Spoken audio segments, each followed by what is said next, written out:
लड़कों ने मुझे बहुत ज़्यादा पैसे दिए और एक रात के लिए ले गए।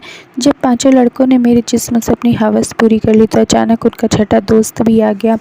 मगर वह जैसे ही कमरे में अंदर आया तो उसकी चीख निकल गई, क्योंकि मेरी हालात इंसान को वह सब करने पर मजबूर कर देते हैं जिसके बारे में उसने कभी सोचा भी नहीं होता है। या यूँ कहें कि कभी कभी ज़रूरत से ज़्यादा ख्वाहिशें इंसान को ख़त्म कर देती हैं, और मैं भी कभी ना पूरी होने वाली ख्वाहिशों के सफ़र पर निकल पड़ी थी। मैं रात 12 बजे उस छोटे से कमरे में बिस्तर पर पड़ी हुई थी और एक के बाद एक लड़कों ने मुझे नोच डाला था। दर्द अपनी इंतहा पर था, लेकिन यह सब कुछ मैंने अपनी मर्ज़ी से अपनाया था। ना ही मुझे अपने कपड़ों का होश था और ना ही जिस्म में उठने वाली दर्द भरी लहर का। दो ही लड़कों ने मेरा हाल ऐसा कर दिया था कि मेरा सारा तन जख्मी हो गया था। सोचकर ही मेरी आत्मा काँप रही थी कि और भी 3 लड़के मेरे साथ अपनी हवस पूरी करने वाले हैं और मुझे पूरी खुशी से उन्हें वक्त देना है। मैंने कभी सोचा भी नहीं था कि मेरी ज़िंदगी की कोई रात ऐसी भी होगी। यह सब मैं एक भारी कीमत के बदले कर रही थी, इसलिए पीछे हटने का कोई सवाल ही नहीं था। मेरी जिम्मेदारियां और मेरे घर वालों की ख्वाहिशें मुझे उस रास्ते पर ले गई थी जहां मैं एक ही रात में 5 लड़कों के साथ रात गुजारने की हामी भर ली थी। आम हालात में तो किसी लड़की के लिए ऐसा सोचना भी मुमकिन नहीं, लेकिन मैं जिस जगह खड़ी थी वहाँ मुझे यह फैसला करने में ज़्यादा वक्त नहीं लगा था। वह सब सेहतमंद और तंदुरुस्त नौजवान थे जिनकी ताकत के आगे मैं कुछ भी नहीं थी। बिस्तर तक आने वाले 2 नौजवानों ने लम्हों में मुझ पर काबू पाकर मुझे पूरी तरह अपनी हवस का निशाना बना लिया था। यह पहली दफ़ा था जब मुझे किसी मर्द ने छुआ था। दूसरे लड़के के निकलते ही तीसरा लड़का भी कमरे के अंदर चला आया। मैंने एक गहरी सांस बाहर निकाला। मैं थोड़ा वक्त चाहती थी, लेकिन वह कहने लगा कि इतना वक्त नहीं है मेरे पास, बाहर उसके और भी दोस्त इंतज़ार में बैठे हैं। उसकी बात सुनकर मेरी आंखों से आंसू बह निकले। वह फ़ौरन ही मेरे पास चला आया और मेरे आंसुओं को नज़रअंदाज करके अपनी शिद्दत से मुझ पर खेलने लगा। मेरे तन में बर्दाश्त की शक्ति खत्म हो रही थी। मैं बार बार उसे खुद से दूर करने की कोशिश करती, लेकिन वह उतना ही मुझ पर हावी होने लगा। ऐसा लग रहा था जैसे उसे खेल में मज़ा आ रहा हो। मेरे धक्का देने पर वह पहले भी ज़्यादा जोश में मेरे करीब आ जाता, इसलिए अब मैं उसे रोकने की गलती नहीं कर रही थी और खामोशी से खुद पर गुजरने वाली इस क़यामत को बर्दाश्त कर रही थी। 1 घंटे तक वह अपनी प्यास बुझाता रहा और जाते जाते उसने अपने दांतों के निशान मेरी गर्दन पर छोड़ दिए और कहने लगा कि अगर इसे दोबारा मौका मिला तो वह मेरे साथ दोबारा वक्त गुजारने आएगा। उसके जाने के बाद मैंने एक निगाह अपने तन पर डाली तो मैं काँप गई। जिस्म का कोई हिस्सा ऐसा नहीं था जहाँ जख्म मौजूद ना हो। तीसरे नौजवान ने तो हद से ज़्यादा मुझ पर ज़ख्म कर मुझे जख्मी कर दिया था। हर जगह उसके दांतों के निशान पड़ चुके थे और फिर बचे उन 2 लड़कों ने भी एक घंटा मुझे इसी तरह अपनी हवस का निशाना बनाए रखा। उन लोगों को मुझ पर ज़रा भी रहम नहीं आया था, और आता भी क्यों। उन्होंने एक बड़ी रकम के बदले मेरी एक रात खरीदी थी। वह तो अपना अपना हिस्सा वसूल कर रहे थे और यह एक रात मेरी ज़िंदगी की काली घनी रात बन गई थी। मेरा हाल ऐसा था कि मुझे कुछ होश ही नहीं रहा था। मैं खुद से करवट बदलने के काबिल भी नहीं रही थी। आहिस्ता आहिस्ता तकलीफ़ से मेरी आंखें बंद होने लगी थी और तभी उन लड़कों ने मुझे बताया कि उनका एक छठा दोस्त भी आ गया है। मुझ में इतनी हिम्मत बाकी नहीं बची थी कि मैं उन्हें इनकार कर पाती या इस बात का विरोध कर सकती। जैसे ही छठा लड़का कमरे में दाखिल हुआ और मेरे बिस्तर के करीब आया तो मुझे देखकर उसकी चीख निकल गई। उसकी चीख क्यों निकली, वजह जानकर आपके भी रोंगटे खड़े हो जाएंगे। मेरा नाम रिया है और मेरी उम्र सिर्फ 22 साल थी। मैंने ग्रेजुएशन कर रखी थी, लेकिन आज के दौर में ग्रेजुएशन कुछ भी नहीं होती। लोग बीएड करके भी डिग्रियां हाथों में लिए सड़कों की धूल समेट रहे होते हैं। इस बात का सही तरीके से अंदाज़ा मुझे उस वक्त हुआ जब मैं नौकरी की तलाश में निकली। हर कंपनी के आगे नौजवानों की एक बड़ी सी लाइन लगी होती है जो अपनी बारी के इंतज़ार में थे। ऐसे में मुझ जैसी लड़की को नौकरी कहाँ मिल सकती थी, जिसके पास ना ही तजुर्बा था और ना ही कोई बड़ी डिग्री। मगर नौकरी ढूंढना मेरी सबसे बड़ी ज़रूरत बन चुका था, क्योंकि पापा के स्वर्गवास ने हमारी कमर तोड़ दी थी। पापा घर में अकेले कमाने वाले थे और हम 3 बहनें बिन ब्याही घर में मौजूद थी। मेरी बड़ी बहन पढ़ी लिखी नहीं थी, इसलिए कमाने की जिम्मेदारी उसकी बजाय मेरे कंधों पर आ गई थी। मैं घर से बाहर निकली तो मेरे होश ठिकाने आ गए। मैं तो बाहर की दुनिया को बहुत आसान समझती थी, लेकिन अब मुझे समझ आया था कि पापा कितने जतन करके हमारे लिए रोटी कमाते थे। मैं हमेशा ही पापा से इस बात पर नाराज़ रहती थी कि वे हमारी ख्वाहिशें पूरी नहीं करते। मेरी नाराज़गी पर पापा का चेहरा हमेशा उतर जाता। वे बड़ी मोहब्बत से मुझे पुकार कर कहते, रिया बेटी तू फिक्र ना कर, एक दिन तेरे भाग भी जाग उठेंगे। लेकिन मुझे वह दिन अपनी किस्मत में आता नज़र ही नहीं आता था। और फिर पापा नींद में ही ईश्वर को प्यारे हो गए और जब हम पर सुबह यह बात खुली कि पापा हमारे बीच नहीं रहे, तब हमें इस बात का एहसास हुआ कि पापा हमारे लिए कितने अहम थे। जब तक वे हमारे सर पर मौजूद थे, कम से कम दुनिया की बुरी नज़रें और रोटी जैसी बुनियादी ज़रूरत से तो हम वंचित नहीं थे। पापा के निधन के कुछ दिन बाद तक तो आस पड़ोस वालों और ख़ानदान वालों ने हमारी मदद की, लेकिन आहिस्ता-आहिस्ता सभी अपनी ज़िंदगी में बिज़ी हो गए। आज के दौर में कौन किसी का पेट पाल सकता है? मजबूरन मुझे ही नौकरी की तलाश के लिए घर से निकलना पड़ा और मुझे समझ आ गया कि औरतों के लिए बाहर की दुनिया किस कदर मुश्किल है। किसी भी कंपनी में मुझे नौकरी नहीं मिली थी। हर कंपनी के बाहर हज़ार नौजवान पहले ही खड़े होते। मैंने स्कूलों का रुख किया तो यह देखकर मेरी हालत ख़राब हो गई कि आधे दिन से भी ज़्यादा काम करने के बदले सिर्फ 6,000 रुपये मिल रहे थे, जिसमें घर के बिल ही चुकता हो पाते। इसमें भी हर स्कूल वाले मुझसे मेरा तजुर्बा पूछते और मेरा मुँह खाली रह जाता। बहुत तलाश करने के बावजूद भी कोई नौकरी ना मिली तो मेरी एक दोस्त के भाई के ज़रिए मुझे एक पिज़्ज़ा हाउस में वेटर की नौकरी मिल गई। यह शहर के एक भीड़-भाड़ इलाके में बना हुआ पिज़्ज़ा हाउस था, जहां हर वक्त मर्दों की बहुत ज़्यादा भीड़ रहती थी।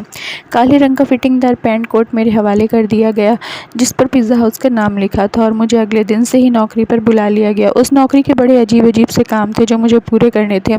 उन्हें एक मॉडर्न सी लड़की वेटर के नाम पर चाहिए थी, जिसके छोटे-छोटे से बाल कंधों पर फैले हुए हों और वह बहुत सारा मेकअप करके डाइनिंग हॉल में खड़ी हो।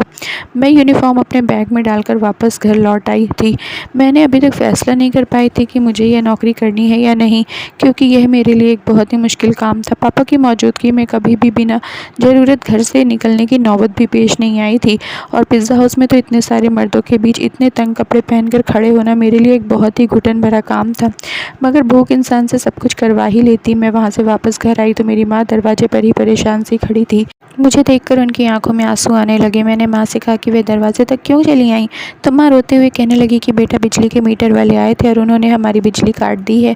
माँ की बात सुनकर मेरा दिल धक से बैठ गया था। गर्मी जोरों पर थी, ऐसे में बगैर बिजली के गुजारा करना बहुत ही मुश्किल था। लेकिन पिछले 2 महीने से हम बिल नहीं चुका पाए थे और शायद इसीलिए हमारी बिजली काट दी गई थी। माँ के आंसू ने मेरे इस फैसले को बहुत आसान कर दिया था। मैंने माँ को गले लगाया और उन्हें बताया कि मुझे एक अच्छी जगह नौकरी मिल गई है और कल से मुझे नौकरी पर जाना है। माँ ने मेरे सर पर हाथ रखकर कहा कि अब तुम ही मेरा बाजू हो और तुम्हें ही अपनी दोनों बहनों की शादियाँ करनी है। माँ ने एक भारी जिम्मेदारी मेरे कंधों पर डाल दी थी और मैं सोच रही थी कि मैं यह जिम्मेदारी कैसे निभाऊंगी, लेकिन मुझे ये फ़र्ज़ निभाना था। माँ पूछ रही थी कि मुझे नौकरी कहाँ मिली है, लेकिन मैं उन्हें बताना नहीं चाहती थी कि मुझे कहाँ नौकरी मिली है। इसलिए मैंने माँ से कह दिया कि मैं एक बड़ी सी कंपनी में अच्छे से नौकरी मिल गई है। मेरी नौकरी का वक्त दोपहर 3 बजे से रात 11 बजे तक था, और यह बात मैंने बड़ी मुश्किल से माँ को बताई थी। मेरी नौकरी का वक्त जानकर वह हैरत से मेरी तरफ देखने लगी कि यह कौन सी कंपनी है जहाँ दोपहर 3 बजे बुलाया गया है। मैंने झूठ कह दिया कि यह एक मल्टीनेशनल कंपनी है जो 24 घंटे चलती है। इस वक्त हमें पैसों की इतनी ज़्यादा ज़रूरत थी कि माँ ने ज़्यादा सवाल करने की बजाय मुझे तरक्की की ढेर सारी दुआएं दी और अगली दोपहर 2 बजते ही पिज़्ज़ा हाउस के लिए रवाना हो गई। मुझे क्या खबर थी कि यहाँ से मेरी किस्मत मुझे कहाँ ले जाने वाली है। मैंने अपना यूनिफ़ॉर्म पिज़्ज़ा हाउस में आकर बदली किया। मैनेजर ने मुझे पिज़्ज़ा हाउस के दरवाजे के करीब ही खड़ा कर दिया और कहने लगा, आज तुम्हारा पहला दिन है, इसलिए तुम हर आते जाते को इज़्ज़त से वेलकम करोगी। और गुस्सा होकर कहा कि यह कैसा मुँह उठाकर आ गई हो, जाओ पहले मेकअप करो। मैनेजर की बात सुनकर मैं शर्मिंदा हो गई, क्योंकि मेरे पास मेकअप नहीं था। वहाँ मौजूद एक दूसरी लड़की ने अपने मेकअप से मुझे गहरी सुर्खी लगाई। वह बड़ी तेज़ी से मेरे चेहरे पर अपना हाथ चला रही थी और उसके बाद जब मैंने आईने में खुद को देखा तो हैरान रह गई।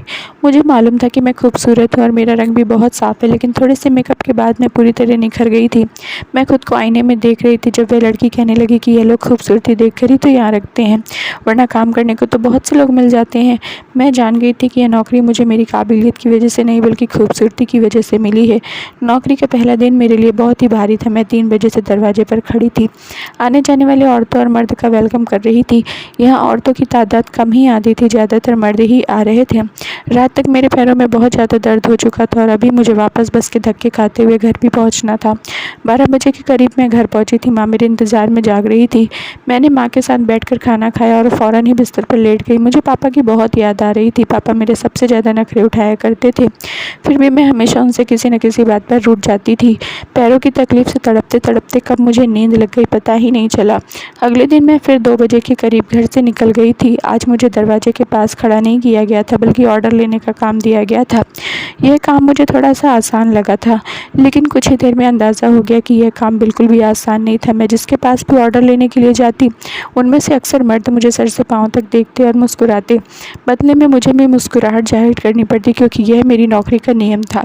जानबूझकर वह लोग काफ़ी देर लगाते और कभी-कभी तो ऑर्डर देते वक्त इस कदर करीब आ जाते कि मेरी सांस रुकने लगती। यह पिज़्ज़ा हाउस मुझ जैसी वेटर की वजह से ही चल रहा था। इस बात का मुझे अच्छी तरह से अंदाज़ा हो गया था कि यहाँ आने वाले ज़्यादातर मर्द लड़कियों की वजह से ही आते थे। दिन तेज़ी से गुजर रहे थे और मुझे ये नौकरी करते करते महीना हो गया था। उस 1 महीने में काफ़ी कुछ ऐसा हुआ जो मेरे लिए बहुत ही अजीब था। मर्दों की अजीब-अजीब निगाहें, ऑर्डर देने के बहाने करीब आना और डबल मीनिंग शब्दों का तबादला। लेकिन उस नौकरी की सबसे अच्छी बात यह थी कि तनख्वाह से हटकर उस 1 महीने में टिप के काफ़ी पैसे जमा हो गए थे। मैंने उन पैसों से बिजली का बिल पे किया था। आहिस्ता-आहिस्ता मैं पिज़्ज़ा हाउस के माहौल की आदी होती जा रही थी। 5 लड़के रोज़ ही शाम के वक्त पिज़्ज़ा हाउस आते और सबसे कोने वाली टेबल पर बैठ जाते। वह टेबल मेरे ही हिस्से में थी और रोज़ाना मैं ही उनके पास ऑर्डर लेने जाती थी। वह 5 24-25 साल के नौजवान थे जो मुझे गहरी निगाहों से देखा करते थे। आज भी मैं उनके पास ऑर्डर लेने गई तो उनमें से एक ने पूछने लगा, तुम यहाँ बहुत मजबूरी में नौकरी करती हो ना? मैंने हाँ कह दिया। उसने फ़ौरन ही अपना कार्ड निकाल कर मेरे आगे रखा और कहने लगा, तुम बहुत ही शरीफ लड़की लगती हो, अगर किसी मदद की ज़रूरत पड़े तो याद कर लेना। बिना सोचे समझे ही मैंने वह कार्ड उठाकर अपने कोट की जेब में रख लिया तो वह मुस्कुरा उठा। उसके बाद यह सिलसिला चल पड़ा। रोज़ ही मैं उनका ऑर्डर लेने जाती और उनमें से कोई ना कोई मुझसे कोई सवाल पूछ लेता। रोज़ाना होने वाली इस मुलाकात की वजह से हम थोड़े फ्रेंडली से हो गए थे। दूसरा महीना भी पलक झपकते ही गुजर गया था और फिर माँ ने एक दिन मुझे बताया कि तुम्हारी बड़ी बहन के लिए बहुत अच्छा रिश्ता आया है और वह लोग जल्दी शादी करना चाहते हैं। माँ की बात सुनकर मैं परेशान हो गई क्योंकि अभी तो मैंने घर का खर्चा ही अपने कंधे पर उठाया था। शादी की जिम्मेदारी का मैं सोच भी नहीं सकती थी। माँ कहने लगी, तू अपनी कंपनी से लोन ले लो। कितनी बड़ी कंपनी है, लाख रुपए पर लोन मिल गया तो तेरी बहन की अच्छे से शादी हो जाएगी। मेरी बड़ी बहन भी 26 साल की हो रही थी और माँ उसकी तरफ से बहुत परेशान थी। अब मैं माँ को क्या बताती कि मैं तो पिज़्ज़ा हाउस पर नौकरी कर रही थी, लाख रुपए मुझे कहाँ से मिलते। मैंने माँ की कोई बात का जवाब नहीं दिया, लेकिन माँ की आंखों में मुझे चमकती हुई उम्मीद साफ दिखाई दे रही थी। माँ को यकीन था कि मुझे कंपनी से लोन मिल जाएगा और मैं सोच रही थी कि मेरे झूठ ने मुझे कहाँ फंसा दिया। अगले दिन मैं नौकरी पर भी सारा वक्त परेशान रही और यह बात मेरे साथ काम करने वाली लड़की ने नोट कर ली। वह मुझसे कहने लगी, क्या बात है रियाज, तुम बहुत ही ज़्यादा परेशान लग रही हो। मैंने उसे बता दिया कि बड़ी बहन की शादी करनी है और मेरे पास बिल्कुल भी पैसे नहीं हैं। मेरी बात सुनकर वह कहने लगी, तो इतना खर्चा करने की क्या ज़रूरत है, सादगी से विदा कर दो। उसकी बात सुनकर मैं सोच में पड़ गई। वह ठीक ही तो कह रही थी, इतना मसला बनाने की ज़रूरत ही क्या थी। घर आकर मैंने माँ को यही मशवरा दिया कि वह सादगी से बहन की विदाई कर दे, लेकिन मेरी बात सुनकर माँ कहने लगी कि हर किसी को हमारे मसलों की जानकारी नहीं है। लड़के वालों ने हमें पहले ही दहेज के नाम पर एक लंबी लिस्ट थमा दी है और अगर मैं खाली हाथ तेरी बहन को विदा कर दिया तो उसके ससुराल वाले सारी ज़िंदगी उसे बातें सुनाते रहेंगे। माँ की बात सुनकर मुझे गुस्सा आ गया और मैंने कहा कि ऐसी जगह दीदी की शादी करने की ज़रूरत ही क्या है। मेरी बात सुनकर माँ नाराज़ हो गई और कहने लगी, ना जाने कैसे कैसे करके तेरी बहन का एक अच्छी जगह से रिश्ता आया है और तू इसमें भी नुक्स निकाल रही है। अगर आज तेरा बाप जिंदा होता तो मुझे तेरी मिन्नतें ना करनी पड़ती, वह खुद ही अपनी बेटी के लिए कैसे भी करके रकम जमा कर लेता। माँ की आंखों में आंसू आ गए थे और उनकी बात ने मेरा दिल भी दुखा दिया था। वे ठीक ही कह रही थी, अगर पापा जिंदा होते तो वे किसी भी तरह पैसे जमा कर ही लेते। मैंने माँ को गले लगा लिया और उनसे वादा किया कि मैं जल्दी ही पैसों के इंतज़ाम कर लूँगी। मैं खुद भी नहीं जानती थी कितने सारे पैसे मुझे कहाँ से मिलेंगे। दिन यूँ ही परेशानी में गुजर रहे थे। मैंने पिज़्ज़ा हाउस के मैनेजर से पैसों की बात की थी, लेकिन मेरी बात सुनकर उसने मुझे जिन नज़रों से देखा था मैं खुद ही ज़मीन में गड़ गई थी। वह लड़के अब भी रोज़ाना पिज़्ज़ा हाउस आते थे। मैं उनका ऑर्डर लेने गई तो उनमें से एक कहने लगा, क्या बात है, आज तो आपका चेहरा बिल्कुल ही उतरा हुआ है। उसकी बात सुनकर ना जाने क्यों मेरी आंखों में आंसू आ गए थे और ना चाहते हुए भी मैंने उसे अपना मसला बता दिया। मेरी बात सुनकर उनके चेहरे पर मुस्कुराहट आ गई और कहने लगे कि इतनी छोटी सी बात के लिए आप इस कदर परेशान हैं। हमने आपको अपना कार्ड इसीलिए दिया था कि कभी कोई परेशानी हो तो आप हमें याद कर लें। मैं हैरत से उनके चेहरे देखने लगी। मैं यह सोच भी नहीं सकती थी कि वह 5 अजनबी लड़के मुझे पैसे दे सकते हैं, लेकिन उन पाँचों ने फ़ौरन ही मुझे 1 लाख रुपयों की ऑफ़र दी। मैं उनकी तरफ देख रही थी। वे कहने लगे, 1 लाख रुपये देना उनके लिए कोई बड़ी बात नहीं है, लेकिन मुझे भी उनके कुछ काम आना होगा। उनकी बात सुनकर मैं ठिठक गई।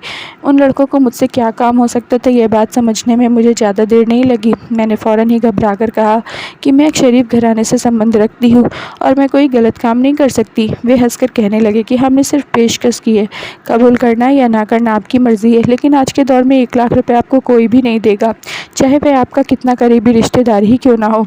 बात तो उनकी भी बिल्कुल ठीक थी, लेकिन मैं अपनी इज्जत गिरवी रखकर लाख रुपये हासिल नहीं करना चाहती थी, इसलिए मैंने साफ इनकार कर दिया। मैं जब घर लौट कर आई तो मेरी माँ और बहन मेरे इंतज़ार में थी। माँ ने बताया कि दीदी के ससुराल वाले 1 महीने बाद ही शादी की बात कर रहे हैं और वह दीदी के साथ साथ छोटी को भी अपने छोटे बेटे के लिए लेना चाहते हैं। इसी तरह एक खर्चे में दोनों शादियां हो जाएंगी। छोटी के रिश्ते का सुनकर जहाँ मुझे खुशी हुई थी, वहीं 1 महीने का वक्त सुनकर मेरी जान निकल गई थी। अभी तक पैसों का कोई इंतज़ाम ना हो सका था और माँ मुझसे उम्मीद बांधे बैठी थी। मैंने एक नज़र अपनी दीदी के चेहरे पर डाली, जहाँ बहुत समय बाद खुशी की रौनक नज़र आ रही थी। मैं भी दीदी के ससुराल वालों से मिली थी। वह लोग वाकई बहुत अच्छे लोग थे, लेकिन आज के दौर में सादगी और बगैर दहेज के कौन दुल्हन विदा करवाता है। वह भी इसी समाज में रहने वाले थे। मैं अपनी बहनों की खुशी को हमेशा कायम देखना चाहती थी। मैंने माँ से कहा कि आप शादी की तारीख पक्की कर दें, पैसों का इंतज़ाम हो जाएगा। मेरी बात सुनकर घर में खुशी की लहर दौड़ गई थी, मगर वह लोग इस बात से बेखबर थे कि यह खुशी उन्हें मेरी आबरू की बर्बादी के बदले हासिल होने वाली थी। अगले दिन मैंने उन 5 लड़कों से हामी भर ली। वह मुस्कुराकर कहने लगे, हम जानते थे कि आप ज़रूर मान जाएंगी। उन 5 ने एक रात के लिए मुझे अपने साथ ले जाने की बात की थी। मैंने माँ को बता दिया कि साल के आखिरी की वजह से कंपनी में बहुत काम है और मुझे एक रात कंपनी में ही गुजारनी होगी। कंपनी ने मेरा लोन मंजूर कर लिया है, इसलिए मैं उनकी बात मानने को मजबूर हूँ। लोन पास होने की बात सुनकर माँ इस कदर खुश हो गई कि उन्होंने मुझे रात रुकने की इजाज़त भी दे दी और मैं पिज़्ज़ा हाउस से छुट्टी होने के बाद उन 5 लड़कों के साथ चली गई। उन 5 ने मुझे अपनी दरिंदगी का निशाना बना डाला और जब छठा लड़का अंदर आया तो मुझे देखकर उसकी चीख निकल गई, क्योंकि पूरा बिस्तर खून में भीगा पड़ा हुआ था और मैं अपनी ज़िंदगी की शायद आखिरी सांसें ले रही थी। उसने तुरंत ही मुझे अपने बाजू में उठाया और गाड़ी में डालकर एक छोटे से अस्पताल में ले आया, जहाँ शायद उसका कोई जानने वाला ही डॉक्टर था। कई घंटे आईसीयू में रहने के बाद मेरी हालत कुछ बेहतर हुई, लेकिन मेरा जख्मी तन मेरी बर्बादी की गवाही दे रहा था। वह लड़का उन 5 का दोस्त ही था, लेकिन उसके अंदर इंसानियत अभी बाकी थी और उसे मुझ पर रहम आ गया था, वरना शायद मैं उस बिस्तर पर दम तोड़ देती। मैंने माँ को फ़ोन करके बता दिया कि मेरी कंपनी से छुट्टी नहीं हुई है। उस लड़के ने अस्पताल का सारा खर्चा खुद उठाया और उसके दोस्तों से वह लाख रुपए लेकर मुझे दिए थे। वह 5 बहुत ही अमीर कारोबारियों के बेटे थे, जो चाहते तो बगैर मुझे बर्बाद किए भी मेरी मदद कर सकते थे। मेरे ठीक होने पर मुझे अस्पताल से छुट्टी मिल गई और रकम भी मेरे हाथ आ गई थी, लेकिन अब कुछ भी पहले जैसा नहीं रहा था। उस लड़के ने मुझे अपनी फैक्ट्री में नौकरी की ऑफ़र दी थी और यकीन दिलाया कि मैं वहाँ इज़्ज़त से नौकरी कर सकूँगी। आज मेरी दोनों बहनों की शादी हो गई और मैं उस लड़के की फैक्ट्री में नौकरी कर रही हूँ। एक बात मैं अच्छी तरह जान गई थी कि आज के दौर में बगैर किसी मतलब की मदद करने वाले लोगों की गिनती ना के बराबर है। हमेशा नौकरी करने वाली लड़कियों की इज़्ज़त की नज़र से देखें, क्योंकि वे बहुत ही मजबूरी की हालत में अपने घरों से निकलती हैं।